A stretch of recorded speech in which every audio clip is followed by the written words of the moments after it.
여러분 안녕하십니까? 여수 MBC 뉴스투데이입니다. 김영록 전남지사가 전남권 의대 추천 대학 선정을 위한 공모 방침을 재확인했습니다. 현재 상황을 고려할 때 최선의 방안이고 법적 문제도 없다는 지사의 입장에 대해 지역사회는 정면으로 반박하면서 거세게 반발하고 있습니다. 김주희 기자가 보도합니다. 김영록 전남지사가 전남권 의대 추천 대학 선정과 관련한 호소문을 발표했습니다. 정부의 국립의대 설립을 위한 대학 추천 일정이 촉박한 상황임을 감안할 때 공모 방식이 최선의 방안이라는 겁니다. 국립의대 신설 방침과 계획을 신속히 확정해 정부에 신청해야만 하는 촉박한 일정에 있습니다. 이러한 제반 여건을 감안하여 공모 방식을 통해 추천 대학을 선정하는 것이 가장 최선의 방안이라고 생각합니다. 사실상 추천 대학 선정 관련 공모 계획에 대해 강행 의지를 재확인한 겁니다. 지사의 호소문이 발표된 이후 지역 내 반발 여론은 더욱 확산하고 있습니다. 먼저 순천대학교가 호문을 열었습니다. 전남도의 지역 갈등만 유발하는 정당성 없는 공모 방식을 철회하라며 교육부에 직접 의대 유치 신청을 준비하겠다고 밝혔습니다. 이와 함께 전남도의 공모 절차를 통한 추천 대학 선정이 적법하고 타당하다는 주장에 대해서도 정면으로 반박했습니다.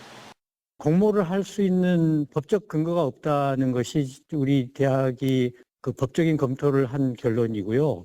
대한민국 정부의 교육부가 대학들을 상대로 의과대학 신청을 받아서 신설 대학을 정하는 것이 그것이 법으로 정해진 규정인 것인데 전라남도가 그런 일을 한다고 할 때 그걸 그냥 무조건 따라갈 수 있겠는가?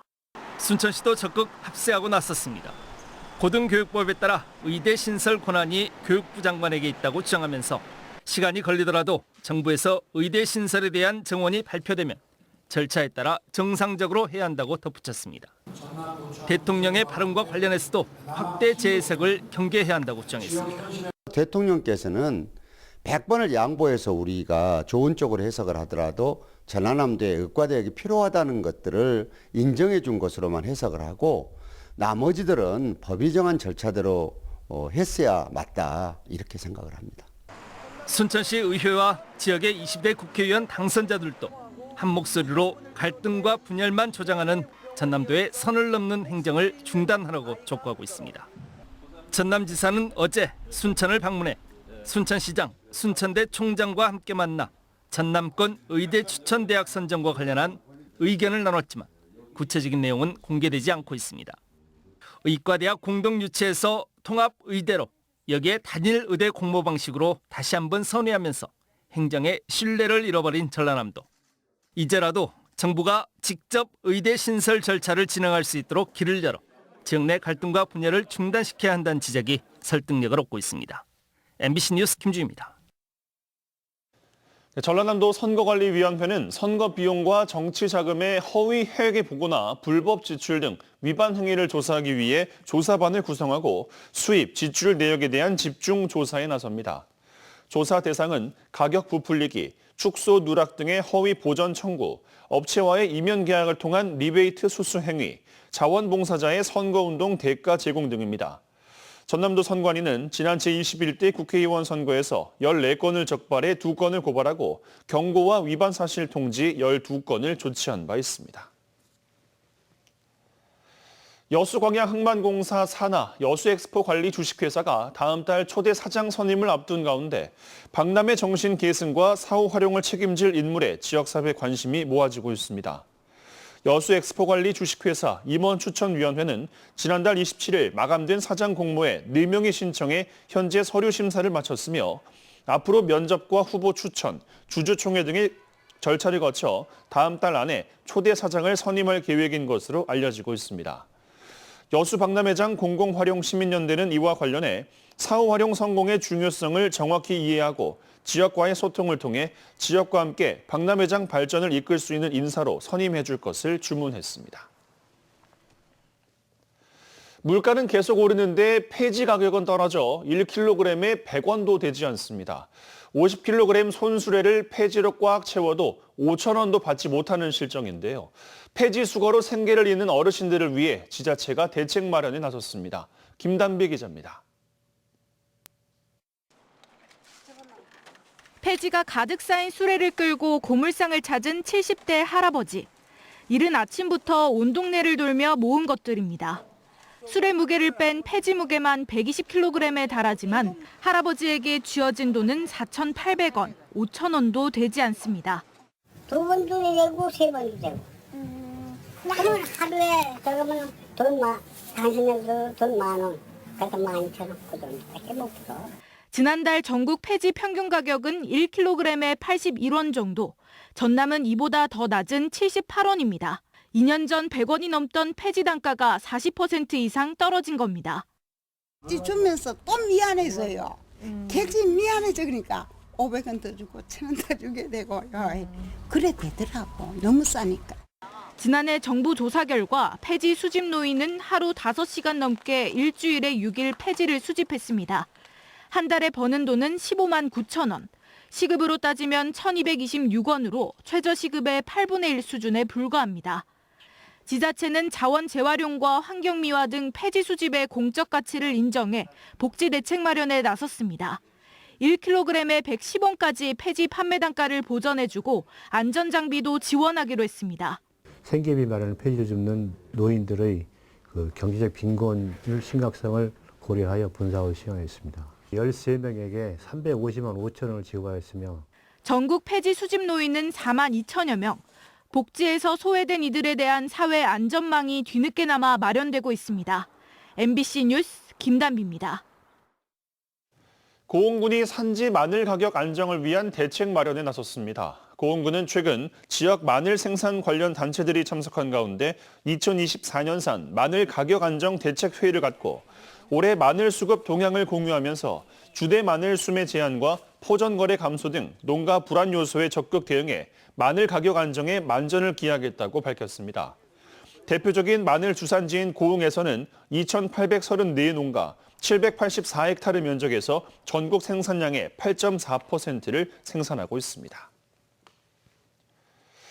여수 지역 제조업체들이 2분기 기업 경기를 부정적으로 전망했습니다. 여수 상공회의소에 따르면 관내 제조업체들을 대상으로 조사한 2분기 기업 경기 전망 지수는 95.2로 1분기보다 15포인트가량 증가했지만 여전히 기준치인 100을 밑돌아 기업 경기를 부정적으로 전망한 기업이 더 많은 것으로 나타났습니다. 또 사업 실적에 영향을 미치는 위험 요인으로는 내수 소비 위축이 33%로 가장 많았고 원자재 가격과 유가 불안정 31%, 수출 둔화가 19%로 뒤를 이었습니다. 다도의 최남단의 섬 거문도는 여수에서도 뱃길로 2시간이 넘게 걸리는 외딴 섬입니다. 사람의 손길이 거의 닿지 않은 청정섬이지만 근대화시기 군사적 요충지로 활용되면서 순환의 역사를 간직한 섬이기도 합니다. 최근 문화재청은 근대 역사가 고스란히 남은 거문마을 일대를 국가문화재로 지정 예고했는데요. 마을 주민들은 크게 환영하고 있습니다. 최왕지 기자가 보도합니다. 거문도항을 품은 작은 마을.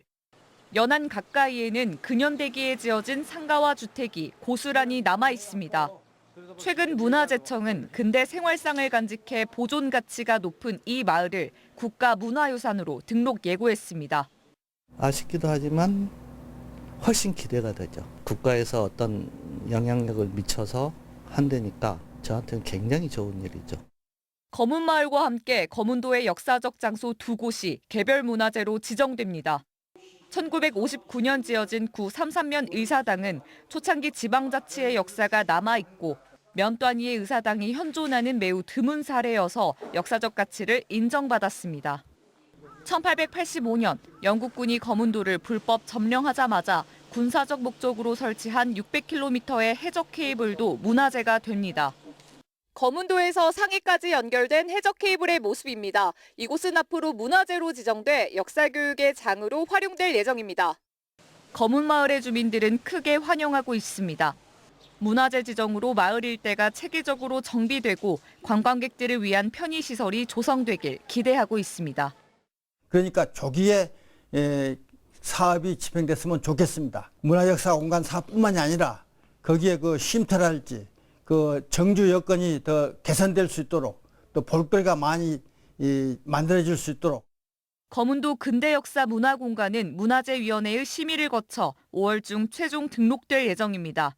이후 문화재청과 여수시는 오는 2028년까지 학술연구와 공간 조성을 위해 360억 원을 투입할 계획입니다. MBC 뉴스 최왕지입니다. 여수시 자원회수시설 1순위 후보지로 3일동이 선정됐습니다. 여수시는 타당성 조사 용역 결과를 바탕으로 입지선정위원회를 열어 3일동에 있는 도시형 폐기물 종합처리시설 1원을 자원회수시설 1순위 후보지로 선정했다고 밝혔습니다. 여수시는 주민 의견을 수렴한 뒤 전략환경영향평가 등 행정 절차를 거쳐 최종 입지를 결정할 방침입니다.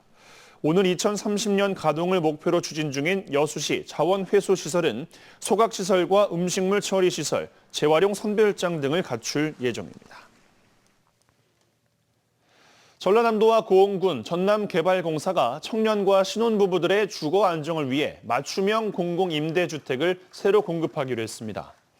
이들 세 기관은 어제 전남형 만원주택사업 시행을 위한 업무 협약식을 갖고 오는 2026년까지 청년 30세대와 신혼부부 20세대 등 총 50세대 규모의 맞춤형 공공임대주택을 고흥 지역에 신축 공급하기로 했습니다.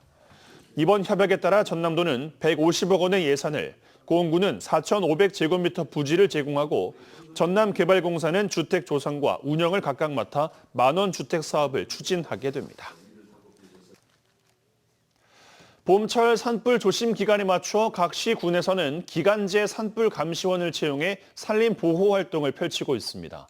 그런데 이들이 산불 감시 업무 외에도 고공 작업이 동반되는 위험수 제거 작업 등에 투입되면서 목숨을 잃는 일까지 벌어졌습니다. 서희령 기자가 취재했습니다.